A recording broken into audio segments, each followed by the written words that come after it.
7 kilovat ishlamayotgan Yuan Pro avtomobili elektromobil, toza elektromobil. Invertori kuygan, almashish kerak bo'lgan. Buni biza almashtirmasdan turib, o'zini zavodskoy holatiga qaytarib, remont qilib, восстановить qilib qo'ydi. Hozirda original invertori ishlab turibdi. 7 kilovat zaryadkalari ham, bistri zaryadkalari ham ishlab turibdi. Bu kungacha kuygandan keyin faqat bistri zaryadkada qilib yurganlar, uyda zaryad qila olmaganlar.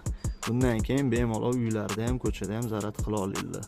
Avtomobilni doimiy ravishda bistri zaryadkada zaryad qilib bo'lmaydi. Imkon qadar 7 kilovatlikda faqat zaryad qilishni odat qilib olinglar. Sababi bistri zaryadka elektromobilni batareyasini degradatsiyasini tezlashtiradi va disbalans holatiga olib keladi. Aziz boshinglar omon bo'lsin. Kimga shunaqa xizmatlar kerak bo'lsa, bemalol servisimizga murojaat qilaverasizlar. Tez va sifatli, ishonchli qilib ishinglarni bitirib beramiz.